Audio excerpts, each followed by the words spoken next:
Hello guys, আসসালামু আলাইকুম। Welcome back to my channel. তোমরা সবাই কেমন আছো? আশা করছি সবাই খুবই ভালো আছো। আজকে আমার ভাইয়া গ্রাম থেকে এসেছে, তার জন্য সে গ্রাম থেকে কি এনেছে সেটা তোমাদের সঙ্গে একটু শেয়ার করলাম।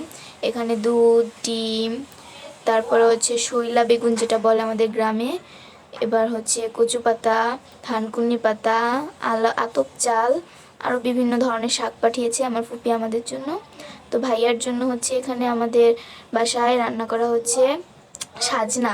কারণ হচ্ছে সে সাজনা অনেক পছন্দ করে, তার জন্য এখানে টমেটো, পেঁয়াজ কুচি, কাঁচামরিচ, ধনিয়া পাতা কুচি সব কিছু রেডি করে রাখা হয়েছে। এবার এটিকে রান্না করবে। তো বন্ধুরা, রান্না করার জন্য চুলায় একটি কড়াই বসিয়ে দিয়েছে আমার আম্মু সাজনা খুব মজা করে রান্না করতে পারে। তো সাজনাটা হচ্ছে ডাল দিয়ে রান্না করবে, তার জন্য প্রথমে কড়াইতে তেল দিয়ে দিচ্ছে। এবার দিয়ে দিবে পেঁয়াজ কুচি এবং কয়েক টুকরো মরিচ। তো বন্ধুরা, আম্মু কিন্তু মরিচ পেঁয়াজ কুচিগুলোকে ভালো করে ভেজে নিচ্ছে। তো হালকা ভাজা ভাজা হলে দিয়ে দিবে পেঁয়াজ রসুন বাটা, পরিমাণ মতো লবণ, মরিচের গুঁড়ো, হলুদ গুঁড়ো। এবার সব কিছু দিয়ে এবার ভালো করে মিশিয়ে নিচ্ছে।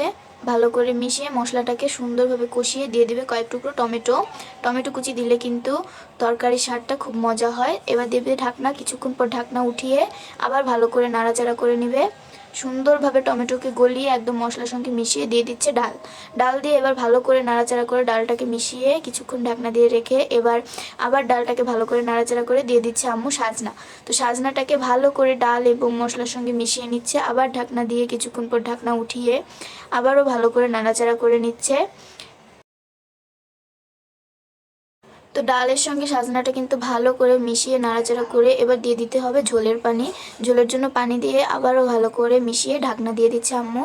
তো ঢাকনা দিয়ে কিছুক্ষণ পর ঢাকনা উঠিয়ে আবারও ভালো করে নাড়াচাড়া করে নিতে হবে যতক্ষণ না আমাদের সাজনাটা সুন্দরভাবে সেদ্ধ না হচ্ছে। আর এখানে স্বাদটা বাড়ানোর জন্য দিয়ে দিচ্ছে কিছুটা পরিমাণে ম্যাজিক মশলা দিলে কিন্তু তরকারির স্বাদটা খুব মজা হয়, খেতে দারুণ লাগে। তো এখানে দিয়ে দিচ্ছে আবারও ঝোলের জন্য পানি, কারণ আগের পানিটা শুকিয়ে গিয়েছিল।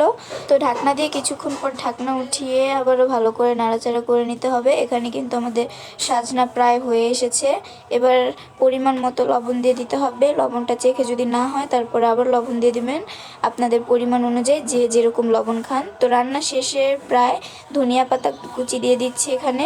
ধনিয়া পাতা কুচিতে কিন্তু খুব সুন্দর একটা স্মেল আসে। তো আমাদের সাজনা রান্না রেডি। এখানে কিন্তু সাজনা রাঁধা হয়ে গিয়েছে, দেখুন কত সুন্দর কালার এসেছে। আর এখানে হচ্ছে আমার ভাইয়া খেতে বসেছে, তার সাজনা খুব পছন্দ, তার জন্য আম্মু রান্না করেছে। আর এখানে হচ্ছে আমি ভাইয়ার জন্য পুডিং তৈরি করেছিলাম। এখানে পুডিংটা হচ্ছে স্কিপ হয়ে গিয়েছে, ফুল রেসিপিটি আমরা পরবর্তীতে দিয়ে দিব, তোমরা কমেন্টে জানাবে। তো এই যে হচ্ছে আমাদের পুডিংয়ের ফাইনাল লুক। কিন্তু ভাইয়া পুডিং খাচ্ছিল, তো সে রিভিউ দিচ্ছিল যে পুডিং খুব মজা হয়েছে। তো বন্ধুরা, তোমরা যদি পুডিংয়ের রেসিপি চাও অবশ্যই আমাদের কমেন্টস করে জানাবে, আমরা পরবর্তী ভিডিওতে পুডিংয়ের রেসিপি দিয়ে দিব। তো সবাই ভালো থাকবে, সুস্থ থাকবে এবং আমাদের চ্যানেলটি সাবস্ক্রাইব করে আমাদের পাশে থাকবে বন্ধুরা। আল্লাহ হাফেজ।